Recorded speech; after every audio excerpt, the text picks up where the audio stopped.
पहलगाम आतंकी हमले के बाद भारत और पाकिस्तान के बीच तनाव जारी है। इस बीच आतंक का आका हाफिज सईद अपनी आतंकी फौज बढ़ाने जा रहा है।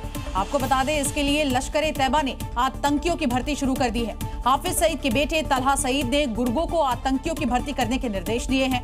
इतना ही नहीं, आतंकियों के रिक्रूटमेंट अभियान को ISI का समर्थन भी मिला है। इसके साथ ही पुराने नेटवर्क को एक्टिव करने के लिए भी निर्देश दिए गए हैं। पाकिस्तानी मरकजी मुस्लिम लीग को पॉलिटिकल इवेंट्स बढ़ाने के भी यहाँ निर्देश दिए गए हैं।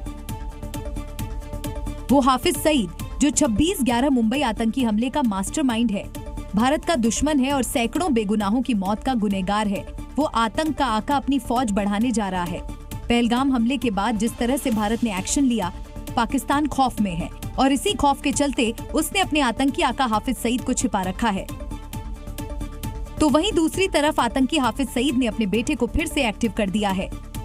सूत्रों के मुताबिक पहलगाम हमले के बाद भारत की तैयारियों को देखते हुए लश्कर-ए-तैयबा में फिर से आतंकियों की भर्ती शुरू कर दी गई है। जिहादियों की ऐसी फौज जो किसी भी बेगुनाह को मार सके, कश्मीर के पहलगाम की तरह बेगुनाहों का खून बहा सके। सूत्रों के मुताबिक पहलगाम हमले के बाद भारत की तैयारियों को देखते हुए लश्कर-ए-तैयबा में फिर से आतंकियों की भर्ती शुरू कर दी गई है और इस आतंकी संगठन की कमान संभाली है हाफिज के बेटा तलहा सईद ने। इसके लिए तलहा सईद ने लश्कर के कमांडर्स के साथ मीटिंग की और लश्कर-ए-तैयबा के लिए आतंकियों की भर्ती कराने के निर्देश दिए हैं। हाफिज सईद ने अपने पुराने नेटवर्क को फिर रिवाइव करने के निर्देश दिए हैं। पाकिस्तानी मरकजी मुस्लिम लीग को भी अपने पॉलिटिकल इवेंट्स बढ़ाने के निर्देश दिए गए हैं। भारत पहलगाम हमले के गुनहगारों पर एक्शन लेने की तैयारी कर रहा है। सेनाएं पूरी तरह से तैनात है, जिसे देखकर पाकिस्तान पूरी तरह से बौखला गया है और LOC पर फिर से नापाक फायरिंग की है। पहलगाम में हुए आतंकी हमले के बाद से ही LOC पर तनाव का माहौल है। पाकिस्तान बार बार सीज फायर का उल्लंघन कर रहा है। पाकिस्तान ने लगातार 9वें दिन सीज फायर तोड़ा। पाकिस्तानी सेना ने जम्मू और कश्मीर के कुपवाड़ा, उरी और अखनूर फायरिंग की, लेकिन पाकिस्तान भूल गया था कि भारतीय सेना एक गोली का जवाब कई राउंड फायरिंग से देता है और भारतीय सेना ने भी वही किया। भारतीय सेना ने भी पाकिस्तान को मुंहतोड़ जवाब दिया और भारतीय सैनिकों ने जवाबी कार्रवाई करते हुए पाकिस्तानी सैनिकों को बता दिया कि आने वाले दिन पाकिस्तान के लिए अच्छे नहीं हैं।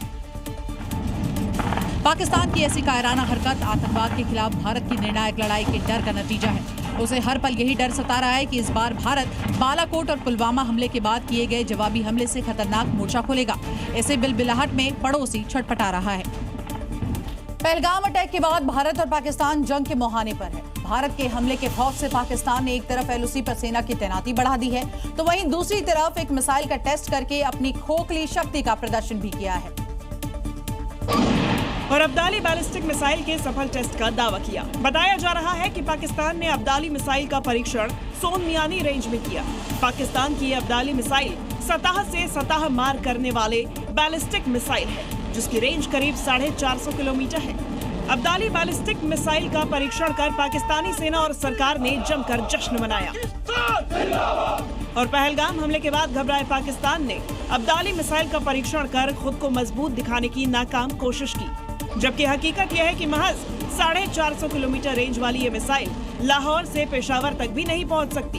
फिर भी पाकिस्तान इसे बड़ी सफलता बताकर खुद को झूठी तसल्ली दे रहा है। पाकिस्तान ने अब्दाली मिसाइल परीक्षण ऐसे समय किया है जब पहलगाम आतंकी हमले के बाद भारत और पाकिस्तान के बीच युद्ध के हालात बने हुए हैं। ऐसे में पाकिस्तान अब्दाली मिसाइल का टेस्ट कर अपनी खोखली सैन्य ताकत दिखाना चाह रहा है और सोची समझी रणनीति के तहत भारत को उकसाने का दुस्साहस कर रहा है। अब्दाली मिसाइल का परीक्षण कर अपनी खोखली शक्ति दिखाने की कोशिश कर रहे पाकिस्तान को शायद ये नहीं पता कि उसे ये दुस्साहस भारी पड़ सकता है, क्योंकि भारत के पास ब्रह्मोस और अग्नि जैसी कई मिसाइलें पाकिस्तान की अब्दाली से बेहद ताकतवर है।